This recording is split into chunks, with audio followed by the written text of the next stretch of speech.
What's up, everybody? This is Carson with DisWiz Dollars coming to you with today's video. And in today's video, we're going to be going into, has Star Wars actually gotten better over the past 2 to 3 years? Stay tuned. If this is your first time here, please hit the like and subscribe button. It does help grow the channel and the community. Now let's get into, has Star Wars improved over the past 2 to 3 years with Disney? Or is it a great big piling steam of Bantha Poodoo?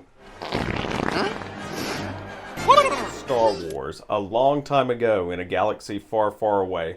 But these days, Star Wars is very polarizing. To me, I've loved Star Wars since the 90s when I grew up with it. I grew up on the prequel era, and also I can remember a time when the expanded universe was the only thing outside of the original trilogy that we had. Prepare yourself for Star Wars, Shadows of the Empire. The cruel crime lord Shizor directs the carbonite capture of Han Solo and his imprisonment aboard bounty hunter Boba Fett's battle-ready Slave One. Now, Luke Skywalker. When Disney acquired Lucasfilm in 2012, I was very excited for the potential of the sequel trilogy, but I would say overall the sequel trilogy wasn't great, either received or even in concept and execution. Let's be real, Disney Star Wars over the past decade since Lucasfilm acquired by Disney has not been great. So for starters, we had Rise of Skywalker back in 2019, and then we also had Galaxy's Edge, a Star Wars land open without Darth Vader, Luke, or Leia. What was up with that, Disney? But I'm here to argue and say that Star Wars post Andor has actually improved over the past 2 to 3 years. Stay tuned. Yes. There were some great Star Wars moments with Star Wars Rebels, and even in The Force Awakens, when you were watching it the first time in 2015, you felt that spark of Star Wars again. However, I will say The Last Jedi kind of put a damper on things for most, including myself. Rise of Skywalker was an okay film which tried to right the wrongs of the original Last Jedi film, but kind of fell flat because it tried to do a lot in one film that it just wasn't designed to do, and also the writing was off as well. Somehow Palpatine returned. Fans have been frustrated with Disney Star Wars over the past decade, I would say, ever since The Force Awakens came out, with a common misconception saying that Disney Star Wars just retreading old familiar territory, which to some extent The Force Awakens did kind of retell A New Hope in its own way. But then everybody was excited to see what kind of film would come out after The Force Awakens. Little did we know it would stray too far from the tried and true formula of what made Star Wars magical with The Rise of Skywalker, and that is a very polarizing film even to this day, with a lot of discourse even among my own social media, where some people are very outspoken with it, and there is a lot of toxicity in the fandom regarding that film as well. After The Last Jedi did come out, there was The Rise of Skywalker, which I would say is not a great film. It tried to fix a lot of what The Last Jedi did and undid a lot of the story elements of Rian Johnson's film. But overall, I would say the sequel trilogy, if I had to give it a score, I would probably give it about a C. It's not as good as, say, like the prequels, and definitely not as good as the original trilogy. Post The Rise of Skywalker, something else premiered known as The Mandalorian, which I didn't know much about at the time. I knew that it was going to be a Western-style TV show with a Boba Fett type character. However, that show, in my opinion, is one of the better Disney Plus Star Wars shows out there and really hooks you in. The last season, you could argue, wasn't as good as the first 2 seasons, which it kind of dropped off a lot and felt cartoony in a lot of the places. But I would say overall, The Mandalorian has been a bright spot of Disney Star Wars. Some other shows that came out after Rise of Skywalker include Ahsoka, which I would say is a solid show. If you enjoyed the Clone Wars, it really expands on that. And also, I can't forget about one of my favorite pieces of Star Wars media in recent years in Star Wars Rebels, and it really expands on the story of Star Wars Rebels. Star Wars Rebels, in my opinion, was a really great kids show that really found its stride in the last couple of seasons that came out and really expanded on the story of Ahsoka, Darth Vader, Ezra, and they really come to light in the show Ahsoka. So if you haven't given Star Wars Rebels a watch, I highly recommend it for any Star Wars fan, because they do draw on a lot of the artwork by Ralph McQuarrie. So definitely check it out if you haven't watched it. So since 2019, we have not had a major Star Wars film coming out. However, that's set to change in 2026 with the premiere of The Mandalorian and Grogu, which I'm super excited for. I don't know much about the plot details or anything like that. Grogu, in my opinion, is a money-making machine for Lucasfilm, and with the new film, The Mandalorian and Grogu, premiering next year in 2026, I'm super excited to see where they take the story, and spoiler, they will probably ride the Mythosaur. But I'm super excited to get back into the theaters and view a Star Wars film since 2019, since Rise of Skywalker came out. But there was a bright spot in 2016 with the film Rogue One premiering to a lot of fans' praise, and then also a return to form for Star Wars. This film, in my opinion, was on par with the prequels, and actually a little bit better for the story that it told of the Rebel Band and how they got the Death Star plan, and really expanded that content into the shows that we get now. This video is recorded after the finale of Andor, so with that show now watched by me, I will say it changes the way that you would view Rogue One.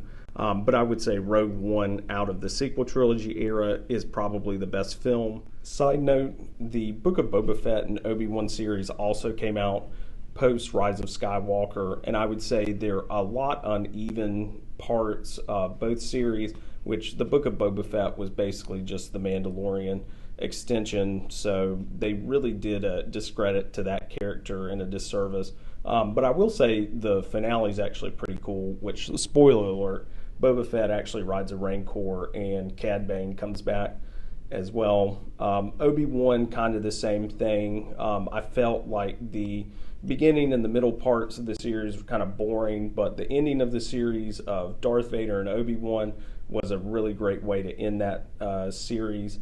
I'm not sure if they're going to do season 2 of Book of Boba Fett or the Obi-Wan TV series, but hopefully the creatives kind of hammer that out and kind of have a more clear vision of what they want each second season to be for both of those series. So just an optional note I thought I'd throw out there as well of 2 series that also came out. I would say they're definitely worth a watch if you enjoy the Star Wars universe, but I wouldn't say they're a must-watch. And an optional note as well, the Acolyte did come out post Rise of Skywalker as well. That series is not good. I don't recommend really a lot of people to watch it. I was excited for it, but that being said, I was let down by the clunky storytelling and then some of the other elements that came out during the show, which were kind of head scratching. So I don't really recommend the Acolyte. I do recommend, if you do like that time period of Star Wars, the High Republic actually has some really good books if you want to read that and kind of expand into that lore territory. But the Acolyte, I did watch it, but I would say that would be a 2 out of 10 watch for me. So let's talk about my favorite piece of Star Wars media besides Rogue One that Disney Star Wars has actually come out, and that being the series of Andor. So Andor has actually, the series finale actually premiered a couple of weeks ago, so I've had a chance to rewatch the first and the second season, and I would just like to say that this series is fantastic with the storytelling elements that they do and really just weave Andor's character and actually make you care about the character even more so than you did in Rogue One. But yeah, Andor overall is a gritty Star Wars drama. It's not really made for kids, so I wouldn't recommend it to really any kind of family watch, but any Star Wars fan that loves Star Wars lore, and also just great TV writing with Tony Gilroy writing that series, I highly recommend this for any Star Wars fan. I won't give any spoiler alerts, but it will change the way that you watch Rogue One. So I would say Andor is my favorite Star Wars series with a 10 out of 10. Go watch that if you haven't. and it's fantastic. Some upcoming projects for Disney Star Wars include the Starfighter movie that premieres in 2027 with Ryan Gosling that just got teased at Star Wars Celebration 2025, and also The Mandalorian and Grogu, which comes out in 2026. I'm super excited for both of these projects. We don't have a whole lot of details on either one, and I tend to stay away from rumors online with any kind of spoilers and things of that nature too. So I'm super excited for both films just to get back and watch Star Wars in the theaters as well. So those are the pieces of Star Wars TV and movies that are coming out that I've enjoyed since Disney acquired Lucasfilm. But let's get into this next section, which is the Star Wars Galaxy's Edge themed lands at Disneyland Park and Disney's Hollywood Studios at Disney World in Florida. Let's move on to merchandise. So merchandise in Galaxy's Edge is no slouch, with the Black Spire Outpost Marketplace being one of my favorite areas to walk through in all of Disney World and Disneyland property. They have a lot of plushes at the Creature Stall. They have the Toydarian Toy Maker location, which has a lot of unique items that I've picked up over the years as well. In addition to that, they do have some unique customizable experiences at the Droid Depot where you can build your own droid. Also, DisWiz pro tip, they do have the Babu Frick little animatronic, so I will be picking him up next trip as well, so look for him in future content for Star Wars as well. In addition to Savi's Lightsaber Workshop, where you get to build your very own lightsaber, and I would say that experience out of the two, I've never done the Droid Depot up until June 2025 when I take my trip. I plan to do that, but the Savi's lightsaber building experience is 100% worth it for any Star Wars fan. I got emotional building my lightsaber, and my girlfriend actually ended up seeing me build my lightsaber, so she booked the same experience and built her own. I would say for any Star Wars fan, it is a great experience, and I'm not going to give any spoilers, but definitely check it out. And you also get one of the coolest souvenirs to take home, which is a lightsaber. So definitely check out the merch. So we touched on it a little bit, but the food around Galaxy's Edge is really a high point, with the blue milk, which I highly recommend to any Star Wars fan or any theme park fan.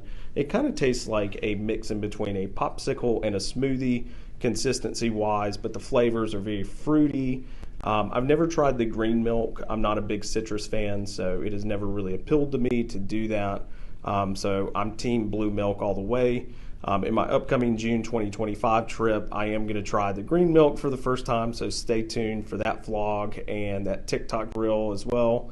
So that should be really exciting. 2 words, Ronto wrap. So the Ronto wrap tastes like a ballpark frank with a piece of pork in the middle with peppercorn ranch coleslaw in a pita, and it sounds like it would be nasty. However, that is one of my favorite theme park quick service meals that you can get out there.